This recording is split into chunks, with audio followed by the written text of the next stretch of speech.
वसुदेवसुतं देवं कंसचारुणमर्दनं देवकी परमानन्दं कृष्णं वन्दे जगद्गुरुं। गुरुर्ब्रह्मा गुरुर्विष्णु गुरुर्देवो महेश्वर गुरुर्साक्षात् परब्रह्म तस्मै श्री गुरुवे नमः। तस्मै श्री गुरुवे नमः। परम पिता ब्रह्म ऋषि पत्री जी साहब, महाअवतार बाबा जी, परमहंस योगानंद जी, युक्तेश्वर गिरी जी लहरी महाशय, भारत के सारे संतों मुनियों योगियों ध्यानियों ऋषियों गुरुजनों सदगुरुओं, अपने अपने माता पिताओं को, अपने अपने गुरुजनों को मैं आदर से नमन करता हूँ, प्रणाम करता हूँ। उनकी चेतनाओं को मैं आदर से वंदन करता हूँ। तो आज कर्मयोग के बारे में डॉक्टर सरोजिनी मैडम गीता ज्ञान का विजडम शेयर करने वाले हैं।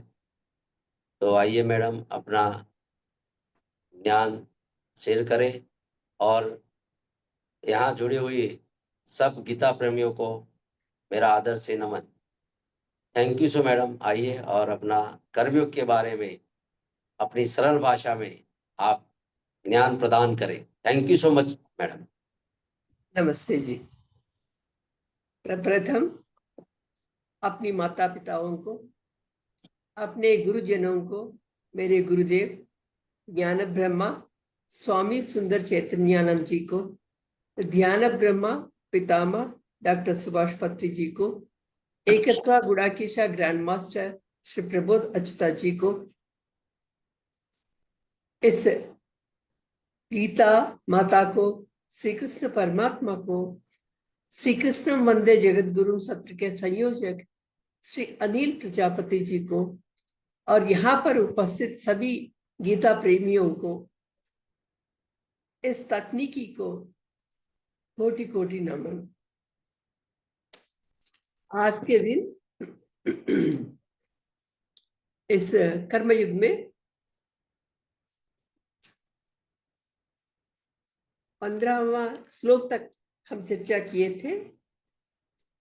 तो कल के दिन में आत्मसंतुष्ट जो है, उन्हें जो आत्मा को जान लिया, तो उसके लिए और कोई कर्तव्य है ही नहीं। आत्मा को जान लेना माने पूर्ण संतुष्ट है, उसको कोई कर्तव्य नहीं रहता है। अगर वे करे तो हमारे लिए आशीर्वाद है। इसी में हमारा महाभाग्य छिपा हुआ है।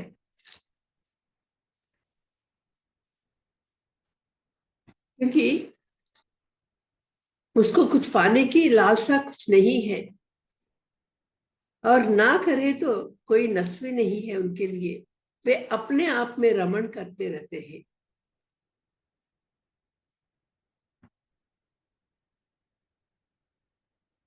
कर्म सब करके ही इस स्थिति तक वे पहुंचे हैं।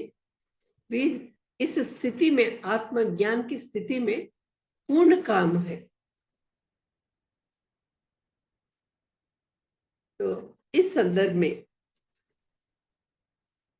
उनको कुछ पाने की लालसा नहीं है, और ना करे तो कर्म, उन्हें कोई दोष भी नहीं होता है। गुण दोषों के अतीत जो ज्ञानी है, निराश्रय, ही इसी सत्य को अगले श्लोक में और भी बता रहे हैं।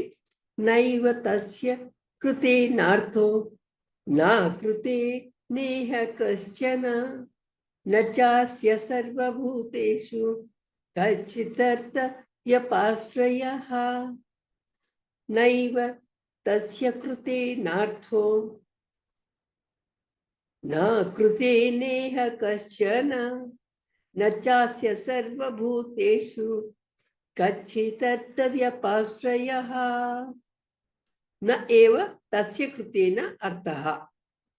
न अकृतेन इह कश्चन न च अस्य सर्वभूतेषु कश्चित् अर्थ व्यपाश्रयः। माने उसे तस्य इह कृतेन अर्थः न एव, उसे उस आत्मज्ञानी को इस श्लोक में कर्म करने के प्रयोजन कुछ है ही नहीं। अकृतेन, अकृते न कश्चन न च अस्य सर्वभूतेषु अर्थ व्यपाश्रयः।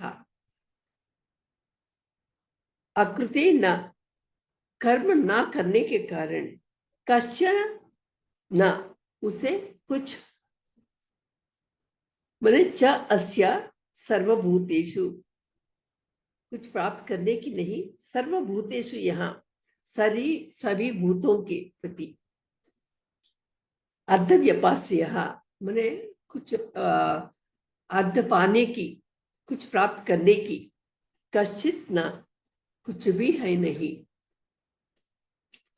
माने करे तो कुछ पाने की नहीं है, ना करे तो कुछ नष्ट होने की नहीं है। यहाँ पे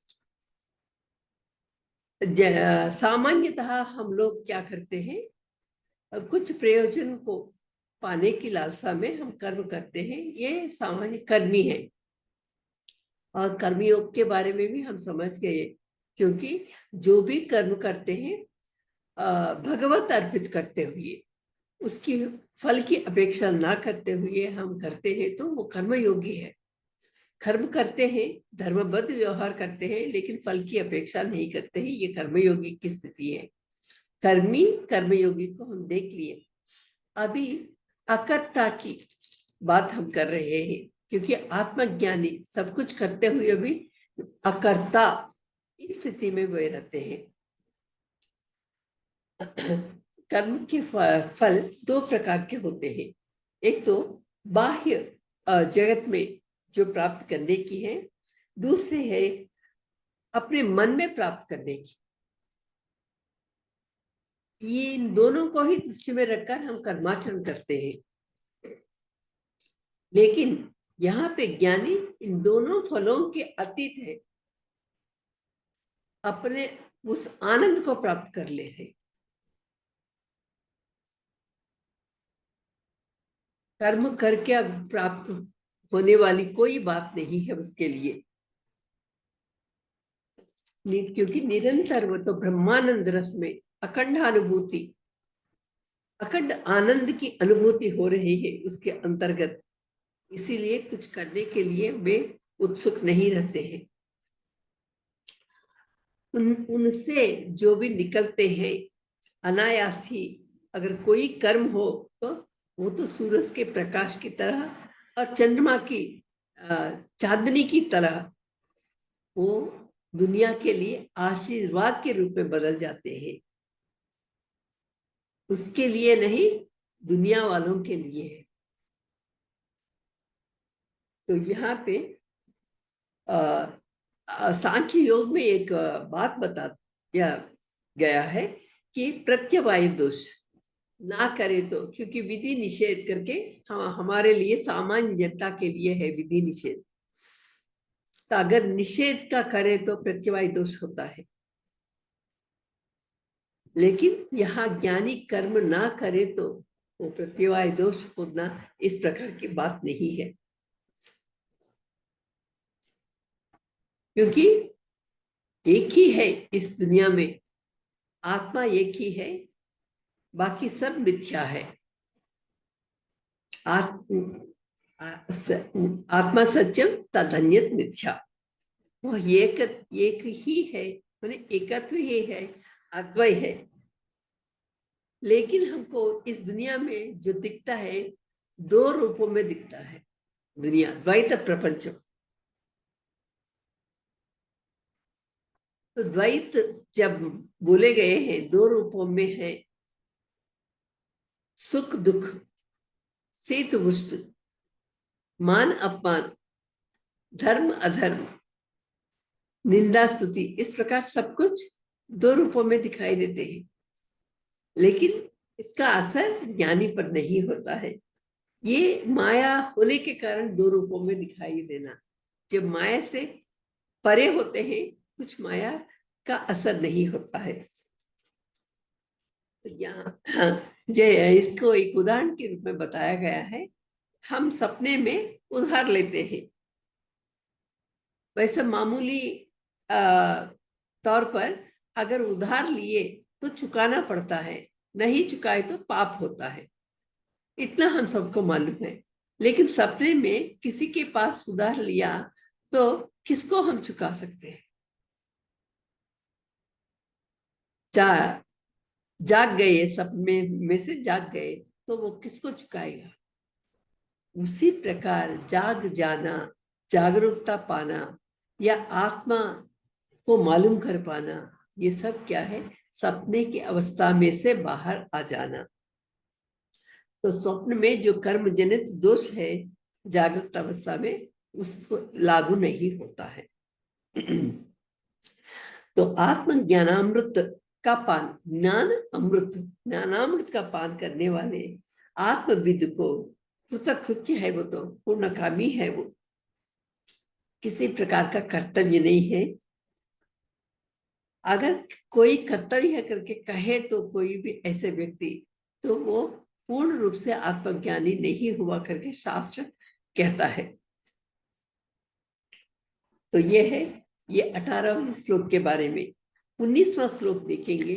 तस्मात् असक्तः सततम कार्यम कर्म समाचर, असक्तो यचरन् कर्म परमाप्नोति पूरुषः। तस्मात् असक्तः सततम कार्यम कर्म समाचर, असक्तो हि अचरन् कर्म परमाप्नोति पुरुषः। तस्मात् असक्तः सततम कार्यम कर्म समाचरः। तस्मात् इसीलिए, असक्तः बिना अपेक्षा के, सततम कार्यम कर्म समाचरा माने जो कार्य करने के हैं उसको करते रहो। असक्तः कर्म आचरण पुरुषः परम आपनोति ही।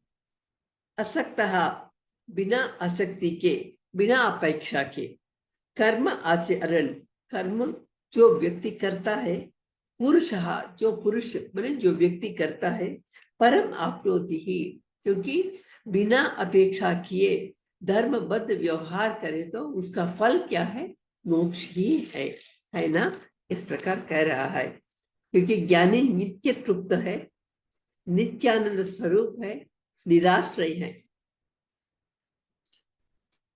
अलग से कुछ पाने की लालसा उसमें नहीं है। अगर कोई कुछ पाना है तो लोक कल्याण की भावना ही है। तो एक उदाहरण के तौर पर बता रहे हैं। एक संगीतज्ञ है, उनके पास एक साधक आता है कि संगीत सीखने के लिए, लेकिन वो बहुत ही आलसी है, सीख नहीं पाता है। तो गुरु कहते हैं कि तुम तीनों समय में खाकर सोते हुए बैठे तो तुमको संगीत साधना ना कर रहे हो तो कैसे संगीत आएगा? तीनों समय में खाते हुए सो रहे हो, तुम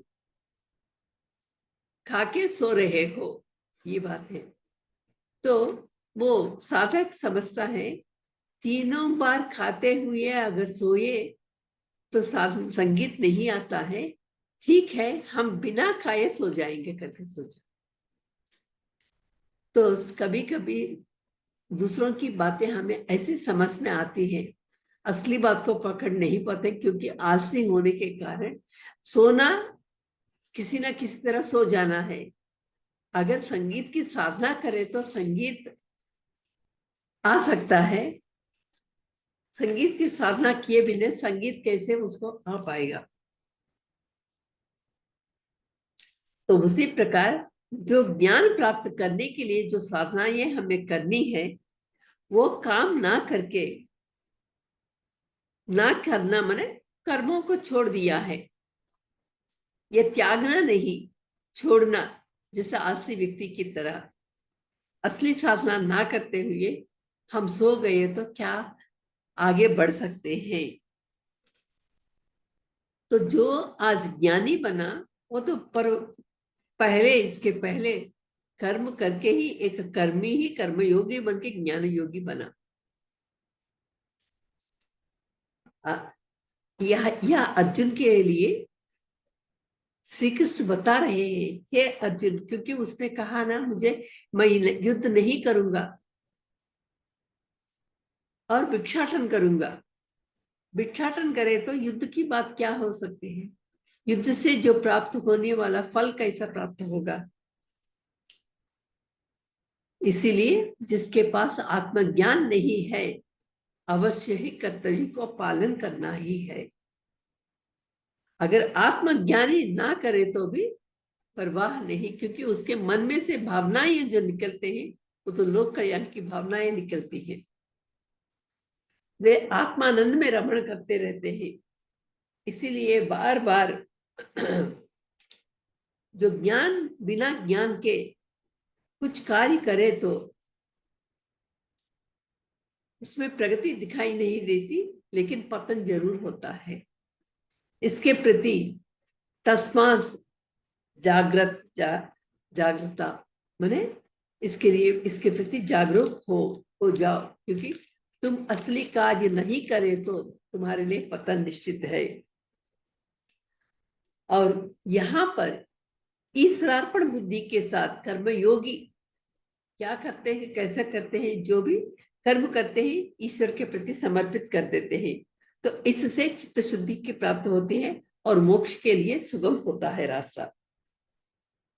तो यही भगवान ये बातें कहने के पीछे का जो भावना है, यही भावना है ताकि जागरूक हो जाओ, हमेशा जागरूकता के साथ रहना।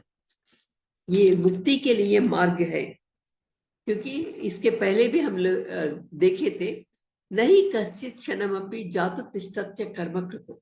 एक पल भर के लिए भी हम नहीं रह सकते हैं कर्म किए बिना। कम से कम मन में विचारधारा बहती रहती है, विचार, यही सोच, यही एक कर्म है। स्थूल रूप, सूक्ष्म रूप में ये कार्य है। और कर्मों को आचरित करते हुए हो तो माने बिना अपेक्षा के, तो राग द्वेष वो मिट जाते हैं। नहीं तो राग द्वेष ये जो भी भावना है, अगर हम जुड़ जाए तो उसमें एक राग होता है, एक द्वेष हो सकता है। वो कर्म बंधन हो जाते हैं। इसके पहले श्लोक में भी देखे, यज्ञातात् कर्मणो अन्यत्रः लोकोऽयं कर्म बंधनः। अगर यज्ञ भावना से हम कर्म करें तो वो हमारे लिए चित्त शुद्धि के लिए कारक होते हैं। अगर ना होकर स्वार्थ भावनाओं के साथ करें तो कर्म बंधनों में हम पड़ जाते हैं।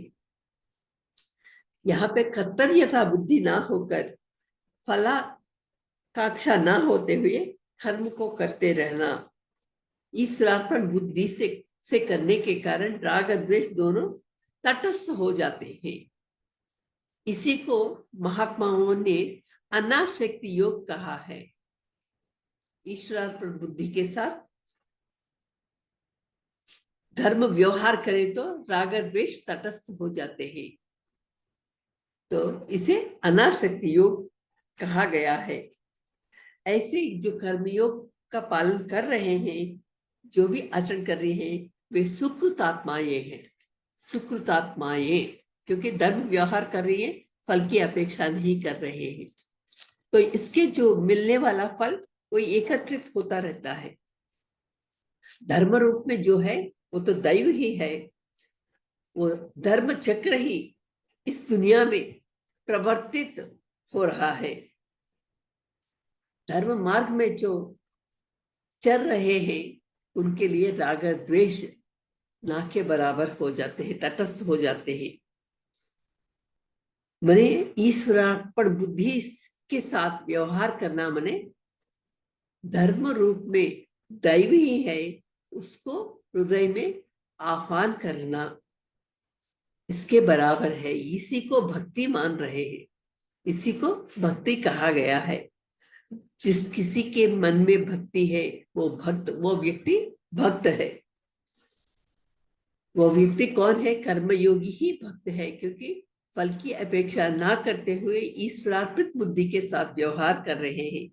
इस प्रकार की मार्ग में जो चल रहे हैं वे सब मोक्ष रूप है, मोक्ष को प्राप्त करने वाले हैं, क्योंकि उनकी जो साधना है, जिस मार्ग पर चल रहे हैं, जिन भावनाओं के साथ चल रहे हैं, वो मोक्ष के लिए हेतु बन रहे हैं। उसके जब सभी पाप प्रक्षालन हो जा रहे हैं, पापों के प्रक्षालन होने तक बुद्धि होने पर भी वो स्थिर नहीं हो पाता। अगर मेरे मन में मैंने मट मैलापन है, अगर ज्ञान देने पर भी उस मट मैलापन की दृष्टि से ही हम देख पाएंगे, उसमें वो मट मैलापन छड़ जाता है। तो दृष्टि दोष होता है यहाँ पे, मैंने अपने मन की सोचने की हमारी सोच थोड़ी सी कमजोरी ही रहती है। इसीलिए इस प्रकार के जो फल की अपेक्षा किए बिना हम व्यवहार कर रहे हैं, पापों का प्रक्षालन होता है। जब पाप पूर्ण रूप से प्रक्षालन हो जाते हैं तो ज्ञान उसमें स्थित रहता है। उस पात्र में ज्ञान, इस आत्मज्ञान, ज्ञान के कारण ही मोक्ष की सिद्धि होती है। ज्ञानादेवा तु कैवल्यम। तो इस प्रकार इस श्लोक में जो मुमुक्षु है, माने मोक्ष ही चाहिए, इस प्रकार मानने वाले कई कर्मयोग मार्ग में आचरण करते हुए वे लोग सब लोग तर गए हैं। यही पवित्र मार्ग है और सीधा मार्ग है, सरल मार्ग है। तो जो लोग इस ऐसे मार्ग पर चलकर तर गए हैं वे आदर्श के रूप में स्थित है। तो उनके बारे में आगे बताने की कोशिश में लगे हुए हैं गीताचार्य जी ने। कर्मणैव संसिद्धि आस्थिता जनकादयः लोक संग्रह में वापि संपश्यन् कर्तुम् अर्हसि। कर्मणैव हि संसिद्धिम् आस्थिता जनकादयः लोक संग्रह में वापि संपश्यन् कर्तुम् अर्हसि। कर्मणि एवं कर्मणा एवं ही संसिद्धिम् आस्थिता जनकादयः। जनकादयः जनक और आदि लोग, जनकादि। कर्मणा एवं कर्म के द्वारा ही संसिद्धिम् अस्थिता ही। संसिद्धि माने सिद्धि को, अस्थिता ही, अस्थिता माने प्राप्त किया ना, प्राप्त किए थे ना। लोक संग्राम एवं लोक कल्याण की भावना से संपश्यन अपि, पश्यन देखना, उस दृष्टि से कर्तुम अर्हसि, कर्म करने के लिए तुम योग्य बने हुए हो। हे अर्जुन, तुम तो कर्म करने के लिए ही योग्य हो, तुम्हारे लिए कर्तव्य करना ही है। ज्ञानी की तरह कर्तव्य से दूर होना नहीं। माने जो ज्ञानी व्यक्ति सब कुछ कर्म करके स्थिति पे पहुंच गए, उनके साथ बराबरी नहीं है तुम्हारी। या उसी के विषय में यहाँ कहा रहा है कि कर्म के बारे में हमें अच्छी तरह से अवगाहना होनी चाहिए। इसीलिए विधि निषेध के बारे में, विधि का माने कर्तव्य पालन, निषेध भी पालन करना है। नहीं करके उसका पालन करना है। नहीं को करना और करने का जो है उसको ना करना, ये उल्टा हो जाता है। तो विधि का पालन करो और निषेध का, जो निषेध कहा गया है उनसे दूर रहो। इस प्रकार की अवगाहना हो तो ज्ञान निष्ठा के लिए जो अर्हता योग्य है, कर्मों को संन्यास करके फायदा नहीं है। उसी प्रकार कर्मों में उलझना भी ठीक नहीं है।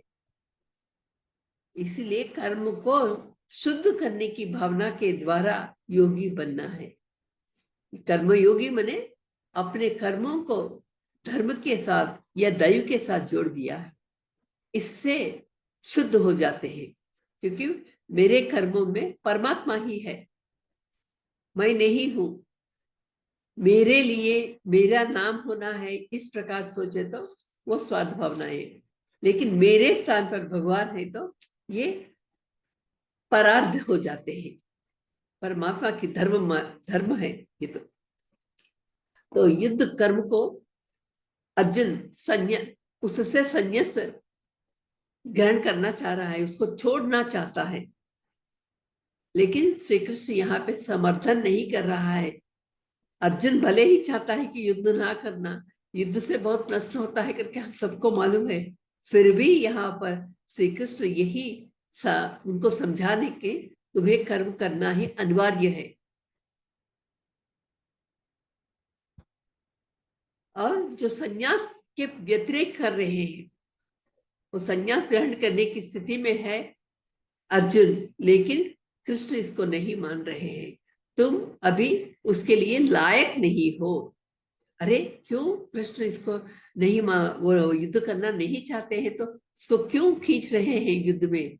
लेकिन यहाँ पे जो पाठ हमें सीखना है, तुम्हारे कर्तव्य एक है, क्षत्रिय होने के नाते तुम्हारा कर्तव्य है युद्ध करना ही। तो उस कर्तव्य से विस्मरण नहीं होना, विमुख नहीं होना। तो इसी प्रकार जो राजाए स्वार्थ के साथ फलापेक्षा के साथ युद्ध जो किए थे, उसी प्रकार अर्जुन को भी यहाँ पे कर्म करना ही है, युद्ध करना ही है, क्योंकि अर्जुन क्षत्रिय है। क्षत्रिय के लिए युद्ध अनिवार्य है, उसे करना ही है। जो कार्य तुमको करना है, एक क्षत्रिय होने के नाते तुम्हें करना है, उसके प्रति आसक्ति के बिना तुम कार्य करे तो मोक्ष के लिए मार्ग सुगम हो जाता है करके यहाँ गीताचार्य का कहने का मतलब है। तो कई लोग ऐसे कर्म योगी बन के उस विद्वत्ता के साथ कई क्षत्रिय ऐसे ही तर गए। वे कौन है? कौन से ऐसे क्षत्रिय हैं जो तर गए हैं? मैंने जनक आदि, जनक और आदि, मैंने यहाँ पे जनक के साथ कई ऐसे क्षत्रिय पुरुष हैं जो तर गए हैं। तो यहाँ पे कुछ नाम दिए गए हैं, जनक, अश्वपति, भगीरथ, प्रहलाद, अम्बरीश, इक्ष्वा आदि। कुछ नाम के वास्ते यहाँ पे चंद लोगों के नाम दिए हैं। और कई लोग ऐसे जो क्षत्रिय हैं, राजा लोग हैं, वे अपने कार्य से विमुख नहीं हुए, भले ही अपने कार्य को माने राजकाज को संभालते हुए, लेकिन उस फल से नाता नहीं जोड़ा, इसलिए वे सभी लोग तर गए, मोक्ष को प्राप्त किए। वे सभी राजकाज भी किए, गृहस्थ भी हैं। जैसा जनक महाराज, उसके बारे में, उनकी सीता के बारे में, सुनैना के बारे में, ये सब हमको सब मालूम है। वे तो पूर्ण रूप से गृहस्थ रहे, राजकाज को संभाले, लेकिन कर्तव्यों में उलझे नहीं। जो कार्य करना है बिना अपेक्षा के साथ धर्म मार्ग पे चले, तो यहाँ पर वे सभी राजाओं ने अपने क्षत्रिय धर्म को भी, गृहस्थ धर्मों को भी निभाते हुए आगे बढ़े। संन्यास की तरह वे लोग अपने कर्तव्य से विमुख नहीं हुए। तो उनसे तुमको सीख है यही है, उनकी तरह ही तुम्हें भी आचरण करना है। कर्मों को आचरण करते हुए ही कर्मों में शुद्धि को लाना है, वही चित्त शुद्धि के लिए कारक होता है। चित्त शुद्धि के द्वारा ही ज्ञान प्राप्ति संभव है, बिना इसके अलावा और कोई मार्ग है ही नहीं। तो यहाँ पे ये कार्य करते हुए तर गए हैं, या तरकर कार्य किए हैं? इस ऐसा एक प्रश्न यहाँ पे प्रश्न का समाधान किया है। तो कोई कुछ किए बिना कुछ प्राप्त नहीं होता। हर एक व्यक्ति को यहाँ से चींटी से लेकर मेहनत करनी पड़ती है। भले ही चींटी बहुत ही छोटी है, फिर भी अपने वर्षा काल के लिए पहले से ही अपने खान पान की व्यवस्था को वे जुटाते हैं। तो तुम्हें भी उसी प्रकार वैसे ही कर्तव्य करना है। वे सभी कार्य करते हुए इस प्रकार सम्यक दर्शन, सही भावना को अपनाइए, अवगाहना को। वे सब ऐसे कार्य करते ही कर्म किए थे और इस प्रकार की अवगाहना के साथ आगे बढ़े और तर गए। तो यही तुम्हारे लिए भी, तुम भी क्षत्रिय हो, तो इसीलिए तुम्हें ये ऐसे ही काम करते हुए तुम भी मोक्ष प्राप्त कर, संन्यास ग्रहण कर सकते हो। उस समय ज्ञान प्राप्त होने के बाद पहले तुम्हें अपने कर्तव्य को निभाना पड़ता है। लोक संग्रहार्थ पहले क्या है? अपने कर्तव्य को निभाना। फिर बाद में ही जब पूर्ण रूप से ज्ञान हो जाता है, प्राप्त होता है, तो उस समय लोक कल्याण की भावना के साथ तुम व्यवहार कर सकते हो, जनक की तरह, या जो जिन किसी के नाम लिया है उन सब की तरह तुम व्यवहार कर सकते हो, राजकाज को संभाल कर सकते हो। और यहाँ पे वे ज्ञान प्राप्त करने के बाद भी, प्रहलाद ही समझ लीजिए, जनक ही समझ लीजिए, तो वे सब राजकाज को संभाले लोक संग्रहार्थ के लिए। उनको, उन सभी को मालूम है वे आत्मा ये हैं, लेकिन मैं करते हुए भी अकर्ता हूं। मैं केवल सबके लिए, सबकी भलाई के लिए ही हम व्यवहार कर रहे हैं करके इस भावना को लेकर वे पूर्ण रूप से वे संतुष्ट हैं। या देह है, आत्मा के बारे में ज्ञानोदय हो गया, लेकिन देह है, देह के साथ व्यवहार होना है। देह यात्रा इसे हम कह सकते हैं। माने आत्मज्ञानी जीते जी ही मैं आत्मा हूं करके मुझे मालूम हो जाना है।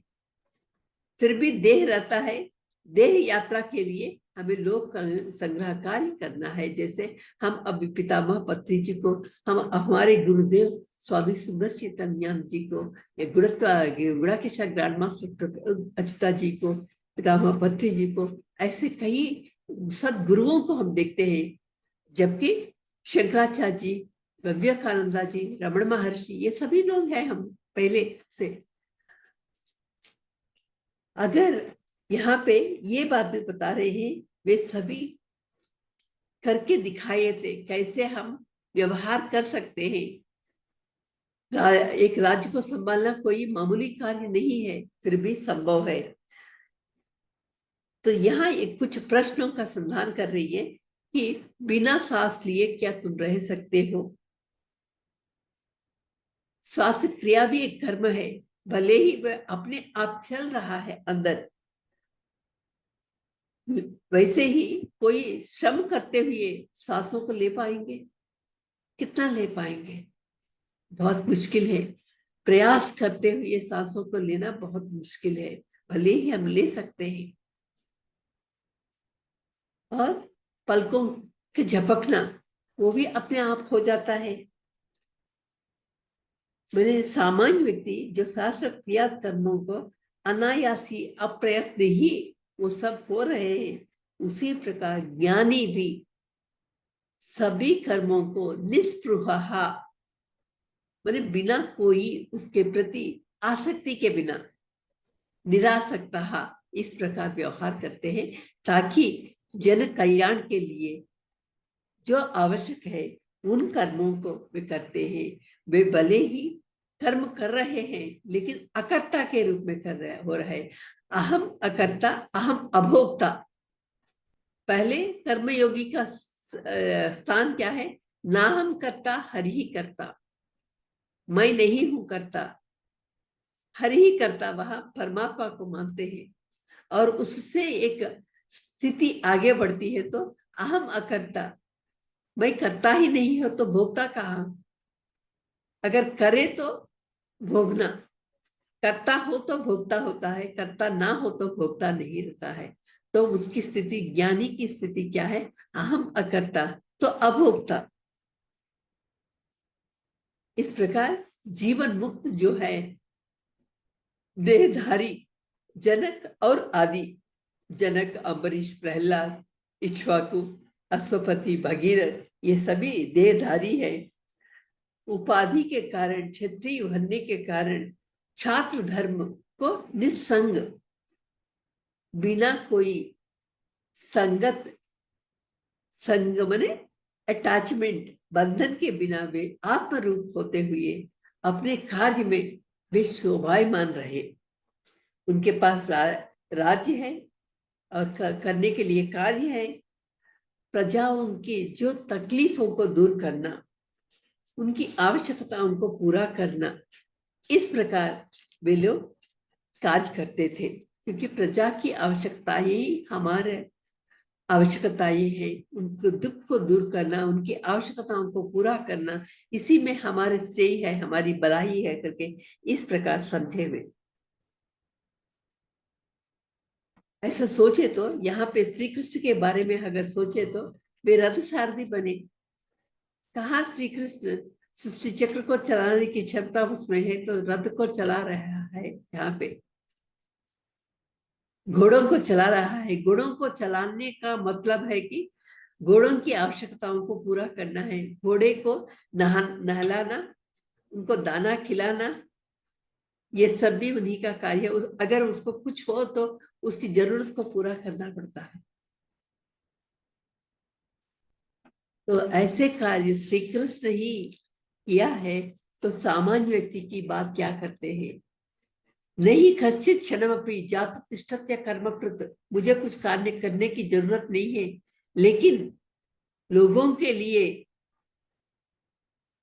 क्योंकि मुझे देखकर लोग यथा राजा तथा प्रजा, अगर मैं ना करे तो सभी लोग मेरे ही रास्ते को अपनाते हैं। इसीलिए कर्तव्य करना बहुत जरूरी है, अनिवार्यता है। नहीं तो आलसीपन के साथ वे निर्व्यवहार करते हैं और उसका पतन निश्चित हो जाता है। इसीलिए मुझे ना करने की कोई जरूरत ना होते हुए भी कर्म करना अनिवार्य है।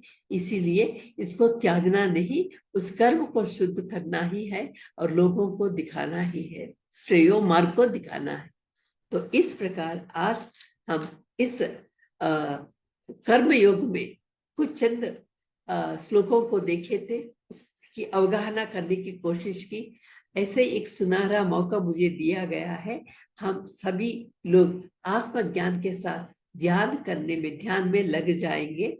सभी लोग जहाँ पे हैं अपने चश्मे को उतार दीजिए और अपने दोनों पैरों को, दाएं पैर आगे और बाएं पैर पीछे रखकर क्रॉस करते हुए आगे बढ़े और अपनी आंखों को मुस्कुराते हुए धीरे से आंखें बंद करें और अपनी अंदर चलती हुई सांसों के प्रति निगरानी रखेंगे।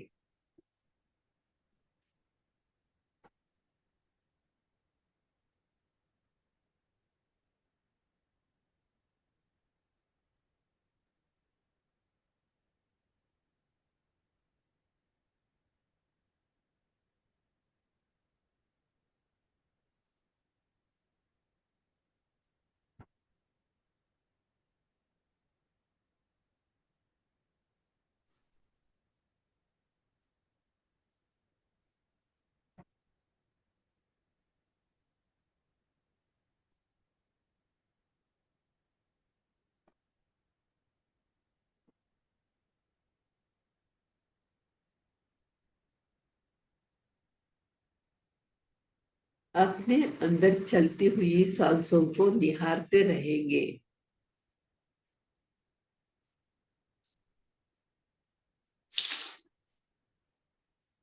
उस ध्यान सागर में डुबकियां लगाएंगे।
धीरे धीरे हम अपने हाथों को अपनी आंखों पर रखते हुए, मुस्कुराते हुए आंखें खोलेंगे और दिव्य मंगल दृष्टि का प्रसार करेंगे एक दूसरे के प्रति।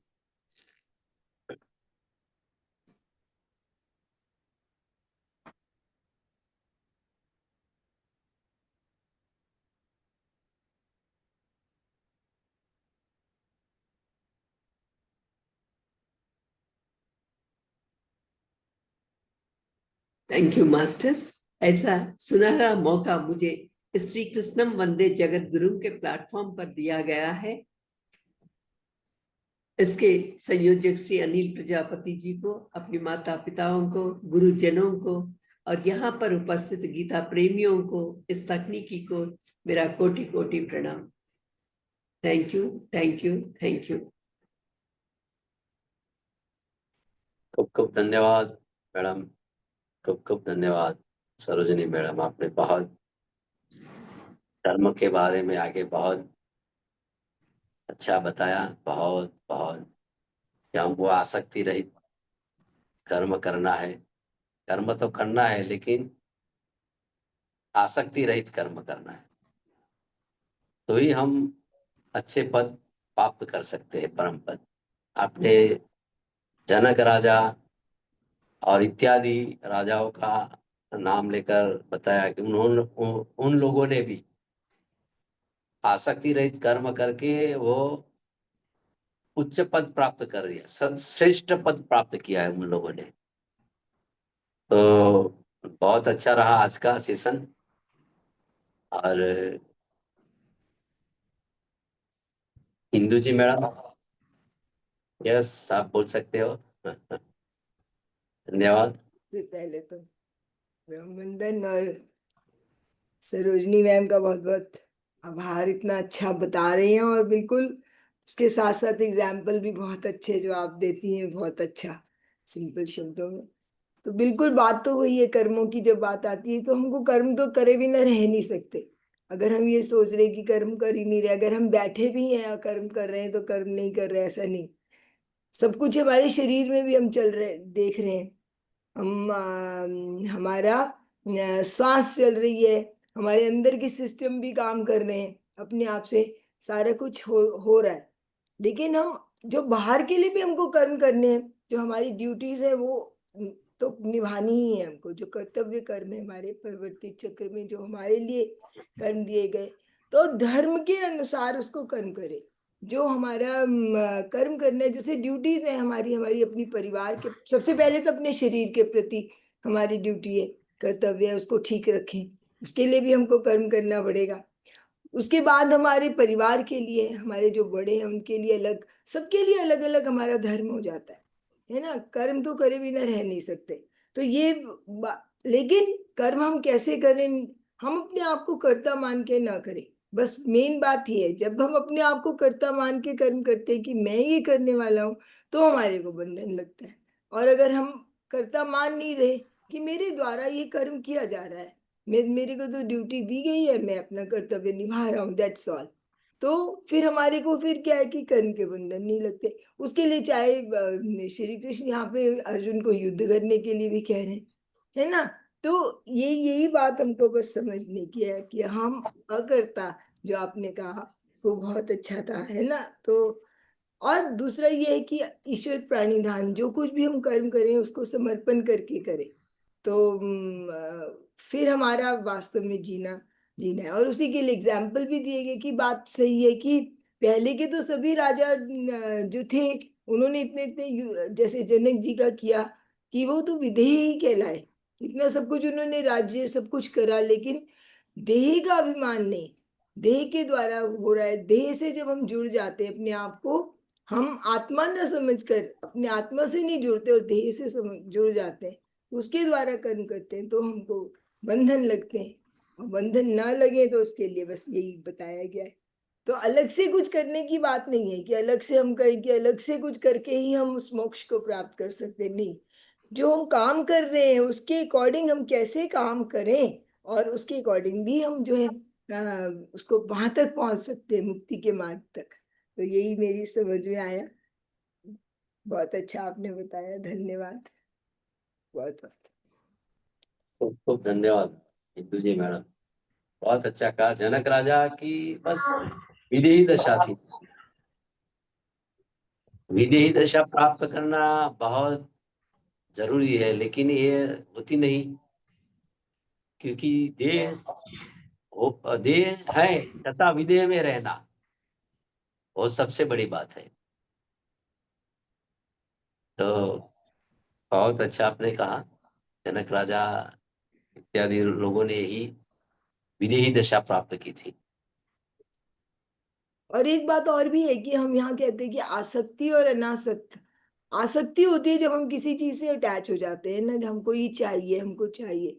अनासक्त होता है कि हमको नहीं चाहिए। लेकिन हमको आसक्त और अनासक्त से भी ऊपर जो निरासक्त है, उस वहां तक पहुंचना है असल में। अगर कुछ हमको मिल रहा है, उसको भी ऐसा नहीं है कि उसको हमको भोगना, हमको चाहिए ही नहीं, हमको चाहिए ही नहीं, हम तो सन्यासी हैं। नहीं, ऐसा नहीं है। हमको जो भी हमको दिया जा रहा है ईश्वर की तरफ से, और जो हमारे कर्मों के द्वारा हमको मिल रहा है, अगर हमको भोग के साधन मिल रहे हैं, अच्छे परिवार में अच्छा सब कुछ सुख सुविधा मिल रही है, तो ऐसे नहीं कि मुझे ये यूज ही नहीं करना, है ना। आसक्त हमको लिप्त होके नहीं करना, अनासक्त होके उसके साथ अटैच नहीं होना कि नहीं मुझे ये चाहिए ही, है ना। वो वाली जो बात है, हमको निरासक्त अगर मिल रहा है तो हमको यूज करना है, हमको उसको भोग भी भोगना है। और अगर नहीं मिल रहा तो उसके लिए हमको ये भी नहीं कि मुझे जरूरी चाहिए। जिस हाल में वो रखे उस हाल में हमको खुश रहना चाहिए। राजी हैं हम उसी में जिसमें तेरी रजा है, यूं भी वाह वाह है और त्यों भी वाह वाह, है ना। ऐसा ही सोच के रहेंगे तो जीवन फिर मस्त है। फिर किसी प्रकार का, क्योंकि दुख का कारण हमारा यही है कि हम आसक्ति कर लेते हैं ना, कि हमने ये करा, हमको भी चाहिए, है ना। तो ये जब हम ऐसा नहीं करेंगे तो फिर हमारे कोई अटैचमेंट के कारण ही दुख है, एक्सपेक्टेशंस के कारण, है ना। इससे ही हमको हटना है, निरासक्ति होना है। धन्यवाद। ये है ना, ये आप देख रहे हो, हाँ जी। ये श्रीमद राजचंद्र जी है, अच्छा। और उन्होंने भी ये जनक राजा जैसी विदेह दशा प्रकट की थी, और उन्होंने ये आत्मसिद्धि शास्त्र बुक है उनका। अच्छा अच्छा आत्म और गांधी जी जो है, गांधी जी ने उनको गुरु बनाए, अच्छा। और गांधी जी जेल में से हाँ। पत्र लिखते थे श्रीमद राजचंद्र जी को, हम्म। और उसका आंसर श्रीमद राजचंद्र जी पत्र के द्वारा देते थे। हाँ, और उसका पुस्तक का नाम है आत्मसिद्धि शास्त्र। आत्मस्थिति, आत्मसिद्धि शास्त्र, आत्म सिद्धि शास्त्र। हाँ, राइट राइट। तो शास्त्र ये शास्त्र। अब मिलती है, अवेलेबल है। और इसमें 142 गाथाएं लिखी है आत्मा के बारे में। अच्छा। हाँ हाँ। और इसमें एक गाथा मैं पढ़ के बता हूँ, गुजराती में है और हिंदी में भी ये पुस्तक तो हुआ है। देह छता जेनी दशा वर्ते देहातीत, ते ज्ञानी ना चरण मा हो वंदन अगणित। तो देह छता जेनी दशा वर्ते देहातीत, ते ज्ञानी ना चरण मा हो वंदन अगणित। और तो उसने बहुत अच्छा कहा है। तो पहली गाथा उन्होंने यही लिखी कि जे स्वरूप समझा बिना पाम्यो दुख अनंत, श्री सदगुरु भगवंत परम पुरुष प्रभु सदगुरु परम ज्ञान सुख धाम, जेने आप भान निज तेने सदा प्रणाम। तो जे स्वरूप समझा बिना पाम्यो दुख अनंत, तो उन्होंने पहली पंक्ति बहुत अच्छी लगी, कहा जो हम हमारा स्वरूप भी हमें नहीं समझा, तो हम क्या है कौन है, तो हम दुख में आ जाते हैं। तो हमारा स्वरूप को पहचानना है कि भाई हम, हमारा स्वरूप क्या है, तो हम आत्मा ही है। तो बहुत अच्छा उन्होंने लिखा है। तो कभी आत्मसिद्धि शास्त्र और उसका आश्रम भी है, कि कौन बहुत अच्छा है। किसने लिखा, किसने लिखा श्री, सर? श्रीमद राजचंद्र जो है, उसको अच्छा। 150 साल हो गए। Okay okay okay. ये उपलब्ध है क्या पुस्तक? कहाँ पे मिलती है? पुस्तक है, उपलब्ध है आपको, अमेजोन पे? फ्लिपकार्ट है या अमेजोन पर भी हिंदी में अच्छा। भी मिल सकता है। आत्मसिद्धि शास्त्र बहुत अच्छा पुस्तक है, मैं कभी कभी पढ़ लेता हूँ। इसमें आत्मा के बारे में बहुत अच्छा प्रकाश दिया गया है। और उसका एक गुजरात के राकेश भाई गुरु जी करके हैं, और उन्होंने इस श्रीमद राजचंद्र मिशन करके, रामचंद्र मिशन। हाँ श्रीमद राजचंद्र मिशन करके बहुत बड़ा आश्रम, हाँ। वलसाड डिस्ट्रिक्ट है गुजरात का, वलसाड डिस्ट्रिक्ट के पास धर्मपुर में बहुत बड़ा आश्रम बनाया है, बहुत बड़ा आश्रम है। ये श्रीमद, रामचंद्र मिशन की ही है ना? हाँ Shrimad Rajchandra, Rajchandra, Rajchandra, okay okay, yes. ठीक। और उसका ये जो, हाँ उसका जन्म हुआ था वहां भी एक आश्रम है बना हुआ है। वो सौराष्ट्र में जन्मे थे, गुजरात के मोरबी के पास उसका गांव है। तो बहुत अच्छे, इतनी छोटी सी उम्र में, बहुत कम उम्र में उसका निर्माण हो गया था। शायद 40 के आसपास उम्र होगी। और उन्होंने, ऐसा मैंने पढ़ा है उसका, कि जो कोई भी बुक पढ़ते थे और बाद में उसको दे देते थे, और कोई बोले कि भाई ये पन्ना निकालते थे कि इसमें क्या लिखा है, तो वो बोल देते थे इसमें ये लिखा है। तो बहुत उसको आत्मज्ञान हुआ था इस समय में। और इस समय में लाइट तो थी नहीं, तो यहाँ बताया गया है फानस, जो है ना फानस, तो फानस के प्रकाश में, दिए के प्रकाश में उन्होंने पुस्तक लिखा है, अच्छा। गाथा लिखते रहे। हम्म। तो बहुत अच्छा है। ये तो इसलिए मैंने कहा कि जो आत्मा की बात आती है, तो मैं आत्म सिद्धि शास्त्र में बहुत अच्छा प्रकाश किया है उन्होंने, बहुत अच्छा। तो आश्रम में जाना चाहिए। अभी PSSM PMC का जो सोहम कार्यक्रम हुआ था, लगभग 3-4 महीना, मैं भी गया था धर्मपुर में, उसके आश्रम में श्रीमद राजचंद्र मिशन में सोहम। तो PMC हिंदी चैनल के साथ सब हाँ आए हाँ। हुए थे, बहुत सारे, लगभग हाँ 1200 जितने मास्टर आए थे। 4 दिन का सेमिनार था, उसके हम्म। आश्रम में ही रखा गया था, श्रीमद अच्छा। राजचंद्र जी आश्रम में। बहुत मजा आ गया ध्यान करने का, और जो भी हाँ। अवसर हमको मिला, ये आश्रम की मुलाकात भी हमने की, देखने भी मिला, और पढ़ा तो था, बहुत अच्छा रहा था। तो PMC PSSM ने भी ये आश्रम की मुलाकात ली है, और वहाँ उन्होंने भी उसको जाना है कि श्रीमद राजचंद्र कौन है, कैसे हैं। ओह, बहुत अच्छे। यस। तो या very divine lucky. Soul. Yes madam, thank you so much madam. बोलिए गीता जी। नहीं नहीं नहीं, आप बोलिए, मुझे इतना अच्छा लगता है कि मैं क्यों ओपन करूं, why should open my mouth. बहुत ही नहीं अच्छे नहीं तरह से आप तीनों बताते हैं, डिस्कशन करते हैं। Very nice madam, very nice. बताइए सर, आप कुछ बता रहे थे, वेरी नाइस, वेरी नहीं, इंटरेस्टिंग। बस वही बताया श्रीमद राजचंद्र का। या आप यस। कितने सहभाग लेते हैं, सभी में आप भाग लेते हैं और इंटरेस्ट लेते हैं, और हम तक कुछ न कुछ बताते ही रहते हैं। वो क्या थे, वाणिया है ना, बनिया, वो थे। यस, श्रीमद राजचंद्र। ओके, लिखी रखी हूँ मैं, श्रीमद राजचंद्र। ओके। यस। तो उसका तो वो लोगों तो बिल्कुल शुद्ध शाकाहारी, और उसके आश्रम में भी 6 बजे के बाद खाना नहीं मिलता। जैनों की अच्छा। तरह जैन सिस्टम को फॉलो कर रहे हैं। हाँ, या जैन सिस्टम में 6 बजे के बाद हाँ, खाना नहीं मिलता। हाँ, खाना नहीं खाना है। हाँ, और खाना भी नहीं, 6 बजे उसका किचन समाप्त हो जाता है, वेरी, और उसके आश्रम में। यहाँ तो विपासना में भी वैसे ही है। या वेरी राइट। विपासना में भी सुबह 6 बजे हमको नाश्ता खिलाते थे, और 11 बजे 11:30 तक लंच होता था, और शाम को 5 से 6 बजे के बीच में, 5 से 5:30 समझ लीजिए, तो डिनर हो जाता था। हाँ यार, राइट।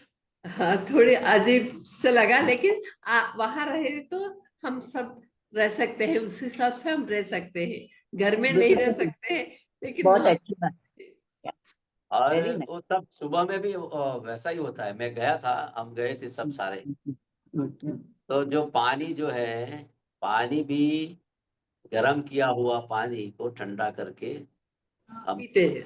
हमको देना है पीने का। तो हाँ, सब पीते व्यवस्था वही वही थी। हैं।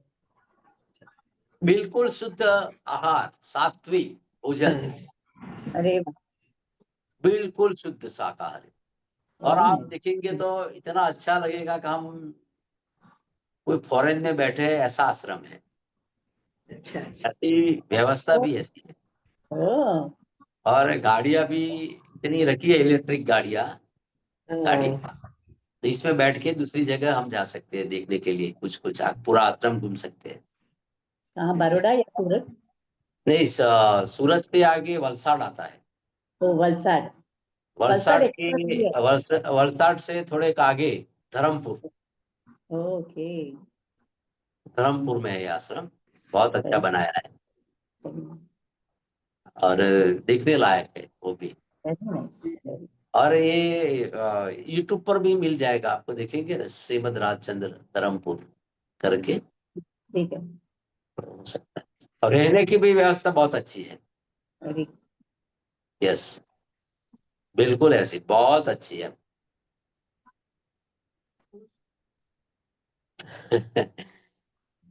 तो मैडम, मैडम, नहीं। मैडम ने वो भी एक आश्रम बताया था हमको बहुत समय पहले। हाँ, वो अच्छा अच्छा। आपके गुरु जी के जो चैतन्य स्वामी गुरु हाँ, जी जो, हमारा आश्रम तो बहुत ही सुंदर है। वो भी आपने बताया, मैंने देखा, बहुत हाँ, बढ़िया। तो मैं शायद मिलेगा तो मैं भी ये शेयर करूंगा ग्रुप में, श्रीमद हाँ, राजचंद्र जी का आश्रम, जी, धर्मपुर। धर्म। यस। मैडम, एक क्वेश्चन पूछूं आज के सेशन से ये, जी सरोजिनी मैडम, जी जी, बिल्कुल। आप कर्म के बारे में ही आप बताते रहते हैं। इंदु मैडम ने भी कर्म के बारे में बहुत कुछ अपना अ, ये दिया है, ज्ञान अर्जित किया है।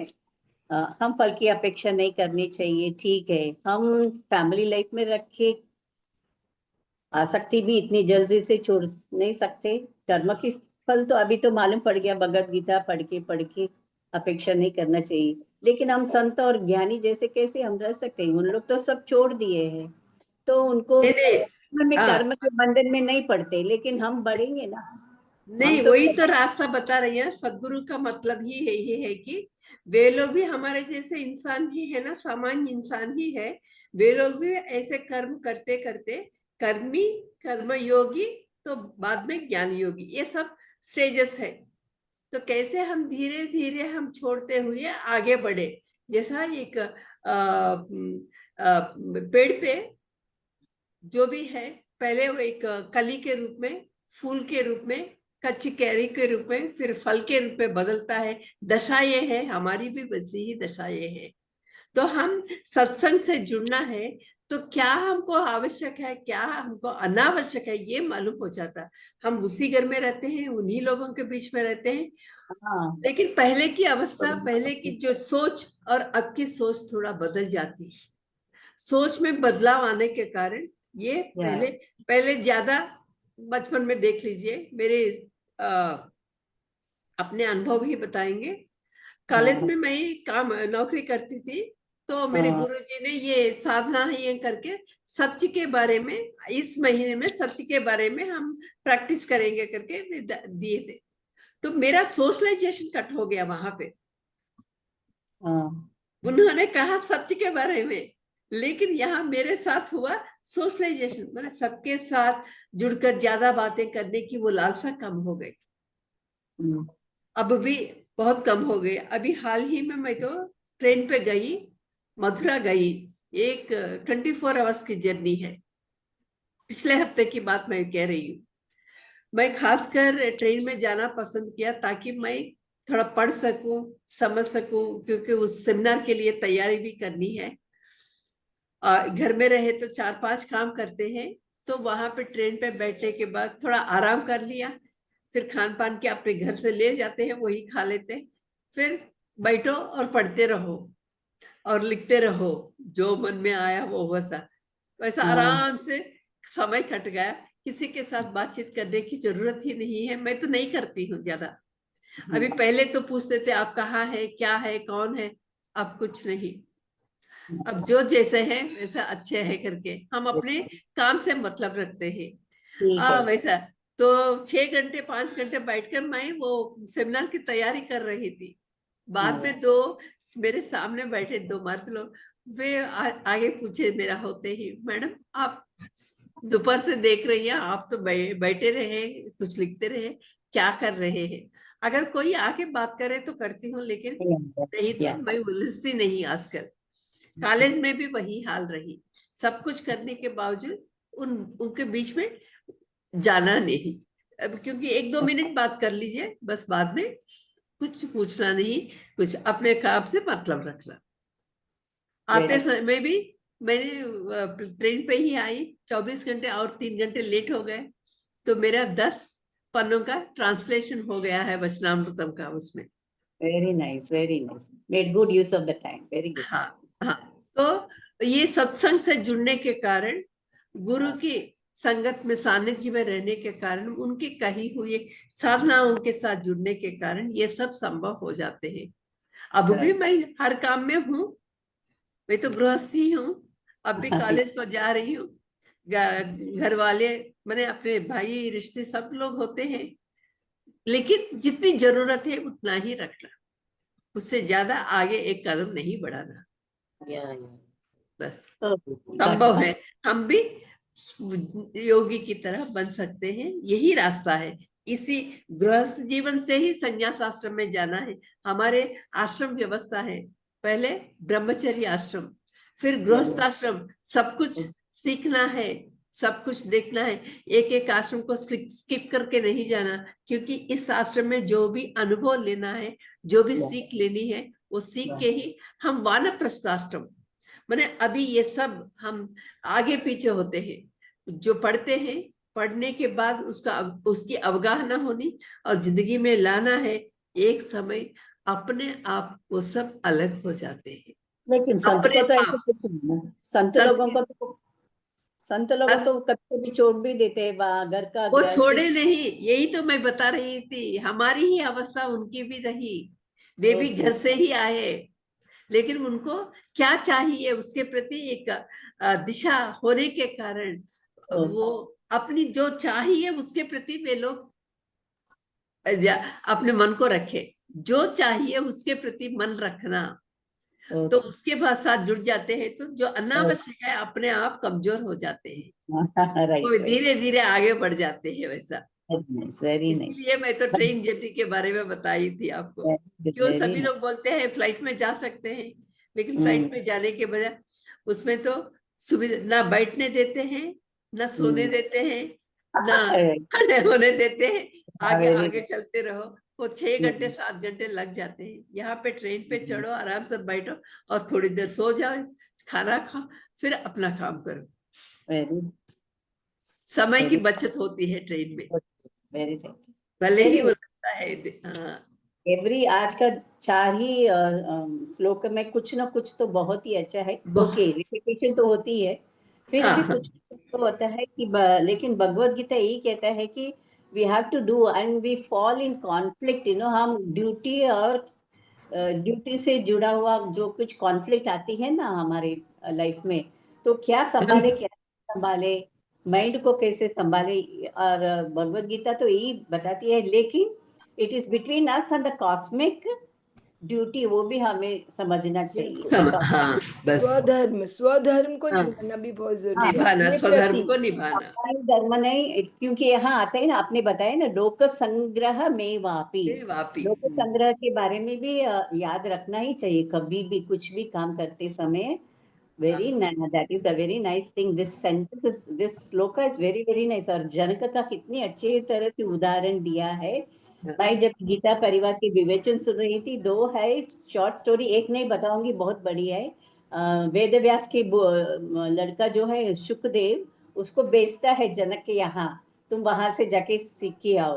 हाँ, स्टोरी शुक्र। है, उसके बारे में अभी नहीं पढ़ूंगी, लेकिन उन्होंने जो 2 टीचर्स के बारे में बताया रूरल एरिया में, वो मुझे दिल को इतना अच्छा लगा, इसको इतना अच्छा लगा। I am just sharing, it is just very short story. नहीं नहीं, बताइए बताइए। हाँ, कि somebody went to the rural area to visit 2 teachers rural area में। तो जी। 2 टीचर को पूछा, एक टीचर ने बताई कि आप क्यों काम करते हैं, कर्म के, एक तो कर्म से जुड़ी है ना। तो एक टीचर ने जवाब दिया कि मैं, ये मेरा ड्यूटी है, सैलरी मिलती है, इसलिए मैं काम करती हूँ। हाँ, लेकिन दूसरे टीचर को जब भी उन्होंने मीट किया, उनसे पूछा कि एक जॉब में क्यों आई है, क्यों करती है, तो उन्होंने जवाब दिया कि मैं एक काम क्यों इसलिए करती हूँ कि मेरे बच्चे, मैं जिसको भी पढ़ाती हूँ, अच्छे इंसान बने, नागरिक बने, और Yes. फ्यूचर में they will carry forward to their next generation. So वो दिस संस्कार जो है वो। तो उस टीचर का परसेप्शन यही है, लोक हाँ, संग्रह इसमें 2 परसेप्शंस आपने बताया। एक क्या है, पहले कर्मी के दृष्टि से, एक कर्मी योगी की दृष्टि से। तो यहीं पे Yes. दोनों मिल गए हैं। तो जब यही भावना आगे बढ़ती है तो ज्ञानी योगी बन जाते हैं। बन जाते हैं। सो कॉस्मिक करता पहले मैं बच्चों के संस्कार के लिए, तो वो भावना भी चली जाती है, देते रहो, बस जो लेना है, जिसको लेना है वे लेते रहेंगे करके, ऐसी भावना बढ़ जाती है। ध्यान में बैठना चाहिए, कॉस्मिक ड्यूटी भी है हमारे यहाँ, छोटा सा काम कॉस्मिक ड्यूटी तक पहुंचते हैं या हाई क्या नहीं सोचना चाहिए। और एक बात उन्होंने बताया, मेरी नहीं है, दृष्टि बदलते ही सृष्टि बदल जाती है। क्या, बस Yes. दृष्टि बदलते ही सृष्टि और बदल जाती है। पहले सामान्य दृष्टि, ऐसा क्यों वैसा क्यों करके, धीरे धीरे उसमें एक मंगल भावना जुड़ जाती है, फिर सर्वत्र वो भगवान का ही दर्शन, वो ही आत्मदर्शन होता है। वही बता रहे हैं ना, काम तो एक ही है, करने का ढंग उनका और हाँ, सोचने का। बस वही कर भी काम, वैसे ही रहे हैं, पढ़ा भी वैसे ही रहे, लेकिन सोचने का लाना पड़ेगा ना, भावना बदल गई, अपने सोच में लाना बदल गई। पड़ेगा। यस, बहुत वेरी नाइस, सुंदर, सुंदर बहुत सुंदर गीता जी। जी। बहुत अच्छी तरह से लोग भी बताते हैं कुछ ना कुछ। आज अनिल प्रजापति सर ने एक के बारे में बताया, सिद्धि शास्त्र, वेरी नाइस, आश्रम के बारे में बताए थे। और जैसे गीता परिवार के जो फाउंडर है, उनका भी आश्रम पुणे में है। Very nice it is, he is also something, इसमें से गीता को ही उन्होंने बहुत विवेचन किया, बहुत पुस्तक पढ़ा है। अभी नेक्स्ट मंथ वो आ रहे हैं मुंबई में, और आदि शंकराचार्य के बारे में बताने वाले हैं। अच्छा, मैं तो जाऊंगी, सबके सुनना चाहिए ना, सब लोगों को। हाँ, बिल्कुल बिल्कुल तो सुनना हमारे चाहिए। पत्री जी सर ने यही तो कहा है, या सबकी सुनो, सबको हाँ, पढ़ो, हाँ, या और आपको जो करना है वो करो अंदर से, हाँ, लेकिन बस, सबकी तो सुनो, सबको पढ़ो, सबका ज्ञान लो। हाँ, वही किसी ने कहा। भी लिया था भगवद गीता, और खुद भी आ गई है आपसे सुनने के लिए। तो how much she is interested in taking knowledge from others also. तो मुझे तो Yes, बहुत yes. कुछ आप सभी से सुनना चाहिए, प्रजापति सर, आपके, हिंदू मैडम, और madam, very nice madam, thank you so much, I am enjoying. Yes Sajjan everyone, सांगत्य है ना, सज्जन सांगत्य सज्जन से सांगत्य, बहुत कुछ सीखते हैं हम, जो पुस्तकों में भी नहीं है, सब अपने अनुभवों से अपने हाँ, बताते हैं, है ना, तो वो और भी ज्यादा वो है। आप लोग अपने अपने एक्सपीरियंस बताए, जैसे अपनी अभी मैडम ने बताई ट्रेन ट्रैवल के बारे में, तो कितना कुछ है, सर ने बताया अपने खुद का एक्सपीरियंस, तो we get to hear that also, ये सब पुस्तक में नहीं मिलेगी, नहीं मिलता है। मिलता है। Yes, very yes. Nice, thank you so much. बहुत बहुत अच्छा रहा आज का संगत सांगत्य, और ये सेशन हम यहाँ समापन तरफ जा रहे हैं। तो डॉक्टर सरोजिनी सिंघा मैडम का खूब खूब धन्यवाद, इंदू जी मैडम, गीता जी मैडम, वंदना जी मैडम, अशोक सर, यहाँ सारे जुड़े हुए गीता प्रेमियों को मेरा आदर से प्रणाम, धन्यवाद। तो ये कर्म के बारे में जो आत्मसिद्धि शास्त्र है इसका 79 था, मैं खाली पढ़ लेता हूँ और उसका हम्म, भाव कल हम समझेंगे। या, जीव कर्म करता कहो पण भोक्ता नहीं सोए, सु समझे जड़ कर्म के फल परिणामी होए। हम्म, उन्होंने ये लिखा है हम्म, कि जीव कर्म करता कहो पण हम्म, भोक्ता नहीं होए, सु हम्म, समझे जड़ कर्म के फल परिणामी होए। ओके, कि 79 गाथा में कर्म की बात उन्होंने श्रीमद् ओके, राजचंद्र जी ने लिखी है। ओके, तो ये अच्छा। हम कल उसका थोड़ा सा हम हाँ हिंदी में ट्रांसफर करेंगे। ठीक ठीक है जी सर। तो यहाँ सबका मंगल हो, सबका मंगल हो, सबका मंगल हो। हरि ओम तत्सत, हरि ओम तत्सत, हरि ओम तत्सत। ओम शांति शांति शांति।